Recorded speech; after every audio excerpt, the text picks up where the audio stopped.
Welcome to Stunning Sade. Today I want to discuss forgiveness.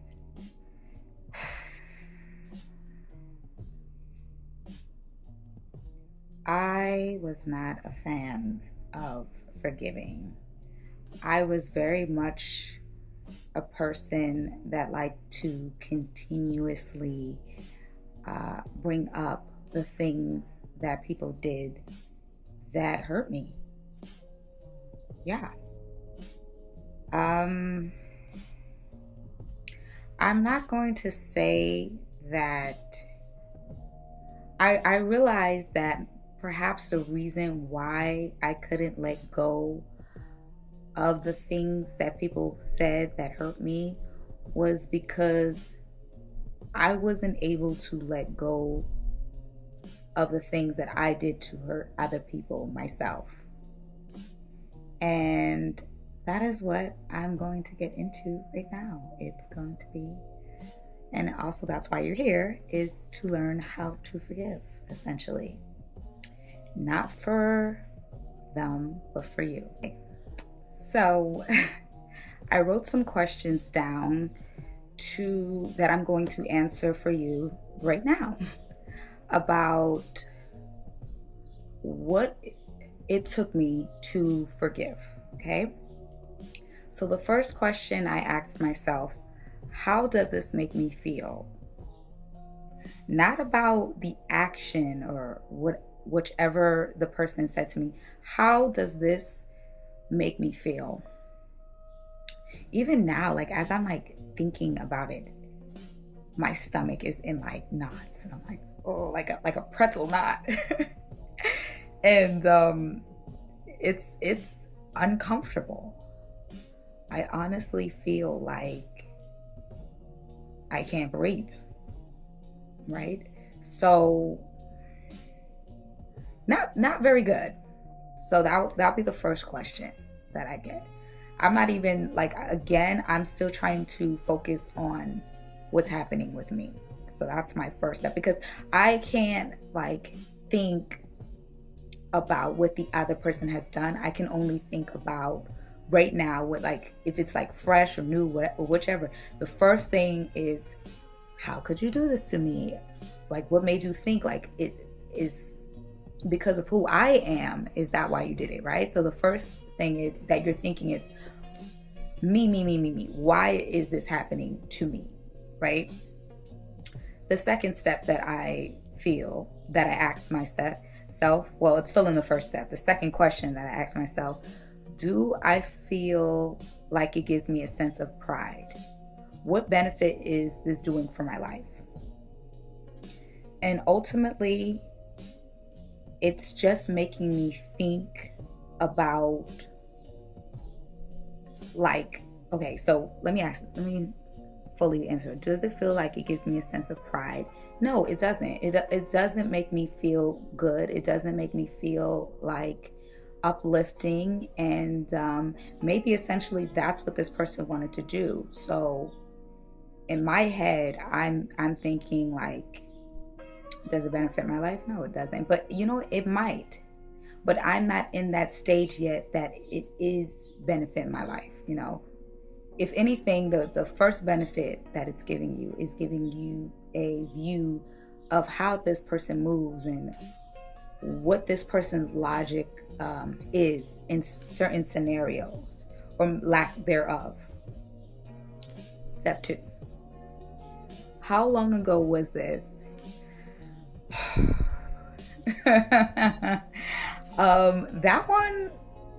That question really hit me. When someone said, okay, how long ago was, because when you're in this level of forgiveness, it's almost like time is paused. And when you speak about it, it feels new. It feels like, oh my God, that was just last year. And then you just end up saying it. You're kind of like in this continuous loop. That was just last year. That was just last year. Oh, maybe that was just like a year ago. Meanwhile, the thing or the incident whichever happened was maybe over 5, 4, 8, 9 years ago. Until somebody says that, you're like, it was? No, that can't be. No, it was.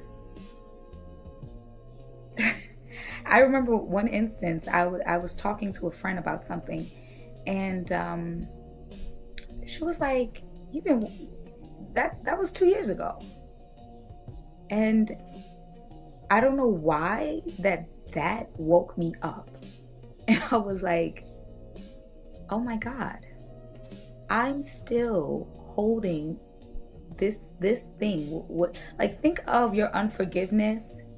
Think of you putting on a backpack and you're putting a rock in it, right?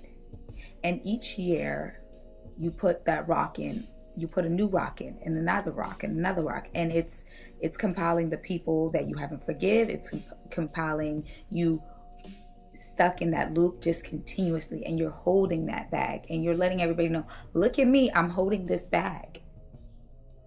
And the bag is getting like tethered, it's getting old, and every time you feel like you're being weighed down by this level of unforgiveness, you just get a new bag. Perhaps maybe you even get like a bigger one, not even realizing that you're holding this, but nobody else is. You're showing everybody, well, I got this from, this rock was from 8 years ago. This one was 4 years ago. Oh, this one, I stuck another little rock to that because I'm adding that on. And now you're with, your back is hurting. You're having back problems.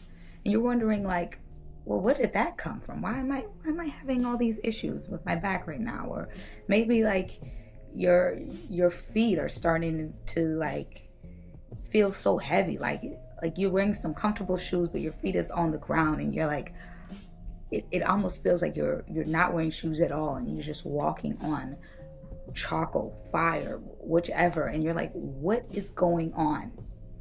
What is happening?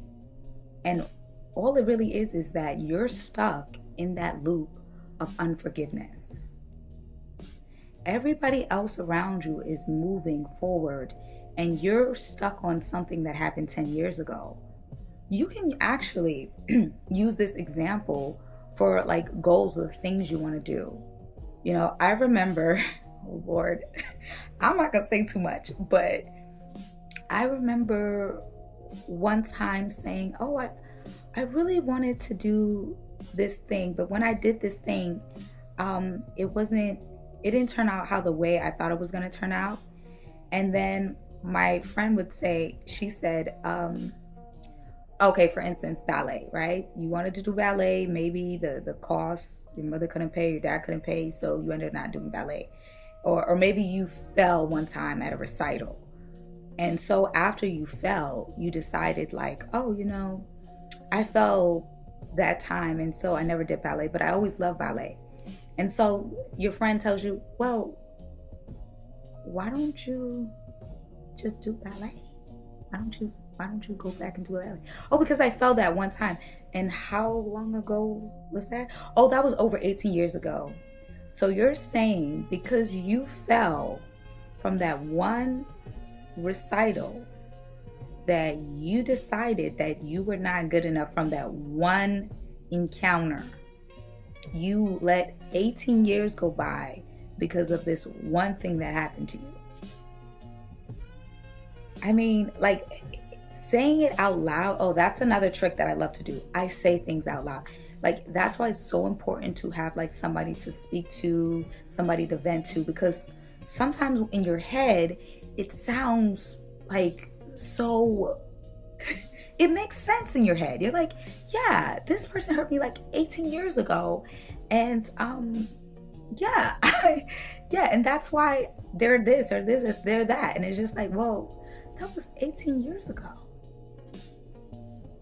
Don't worry, I already know that some people are going to say, oh, that what they did was unforgivable and stuff like that. But remember what I said in the beginning. This isn't about them.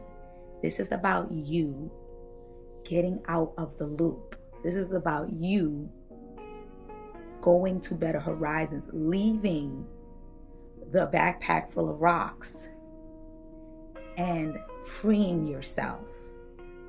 Okay. Part 3.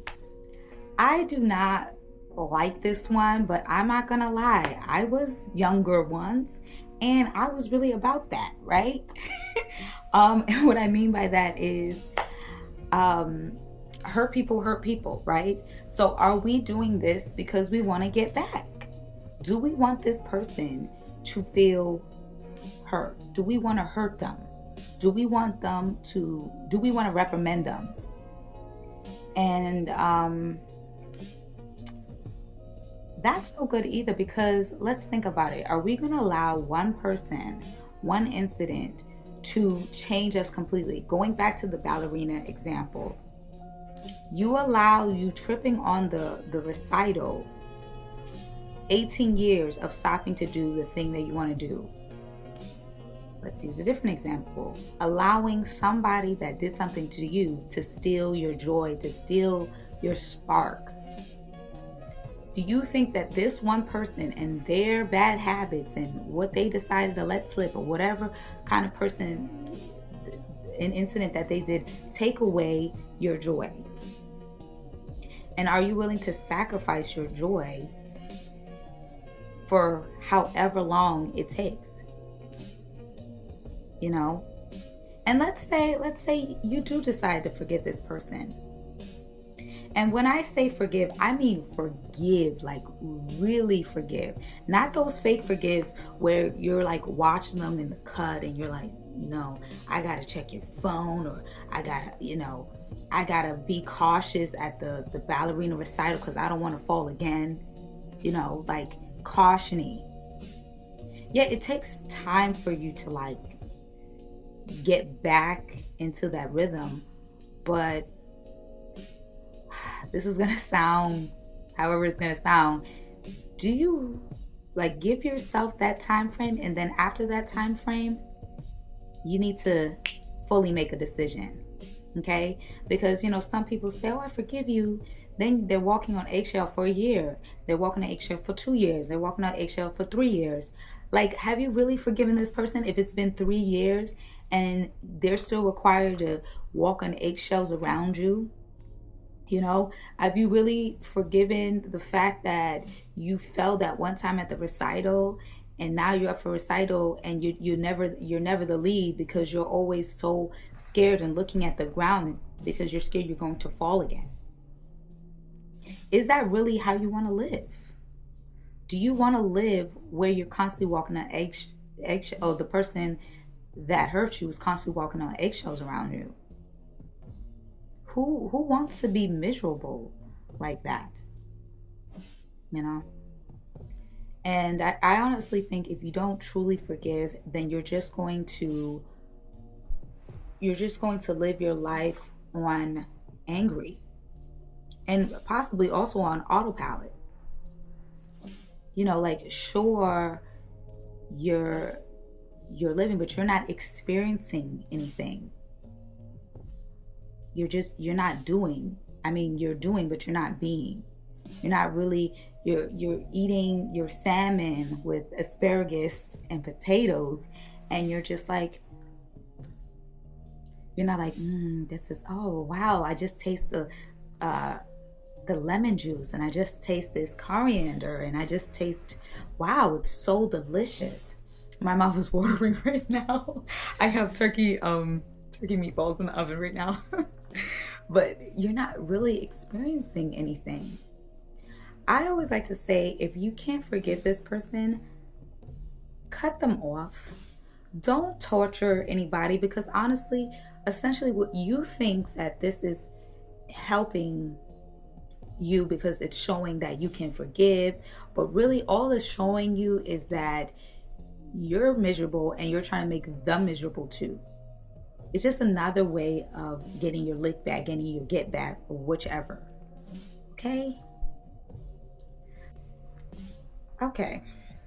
So I wrote down, how can I forgive? So I'm going to give you about 3 or 4 examples on how you can forgive. One of them is you can forgive by stating what it takes for you to forgive them. Okay? You might say, I need this, and this for me to forgive you. Right? That's effective. Another way that you can forgive is you can forgive by talking to a professional. Maybe going to therapy together, or maybe going to therapy solo, and then allowing your partner or whoever to go with you if that's what they allow. If not, you speak to a professional, you talk it through, understand why can't you let this go. Another example, this is what I have done. I wrote out my favorite traits from the people who have hurt me or harm me in any such way, and it's kind of more so like a thank you letter. Like, thank you that I got this from you. Like, I got the way you speak, and the way you're charismatic, and the way you made me feel. Thank you for those moments. And I noticed that it helped me. I also send it to those people, so they didn't even know like I was angry or enraged with them. They just was like, oh wow, thank you that you said that. And I'm like, yeah, like, because I do appreciate you, and I appreciate the good things. And I'm gonna tell you something right now. When you're in it, and I was in it, it is one of the hardest things to do. I think, I don't know, if instead of like dipping my toes in, I jumped in that pool and I wrote down those things, and it helped me a lot. It made me like see like, oh, I'm appreciative of this, because like I did get something out of having these relationships with these people, and I'm appreciative of those things. So that's what helped me. And I also, it felt like a release as well when I did that. It really did. I was in shock at how freeing I felt, and how quickly, because I don't know, like suddenly I was able to do more stuff afterwards. Like, I was able, like, even my personality, like, I didn't realize that I can even have a bigger personality than I have now. And it was suddenly,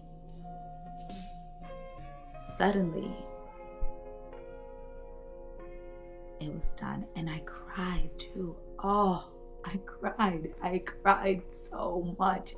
And I felt so good, because I didn't realize how many rocks I was holding. Because when you're in that unforgiving mode, it feels like this person has a hold on you, and they're just going about their life, lolly da di da da, and you're this one that is like, well, you did this to me, but I have been this person that I don't want to be, and you have gotten all of this. Like, you are still like the way you are, and I have changed. And you know what? You can get it back. Suddenly, you can get it back, and you can release it. If you think about it, most of those rocks, if not all, are not even yours. So why are you holding them? When did it become your responsibility to hold somebody else's bad traits, or somebody else's bad beliefs, or someone else's bad values? Ask yourself that. You may be a person that takes responsibility for so many things, and you don't have to anymore. Thank you for watching. I'll see y'all next time.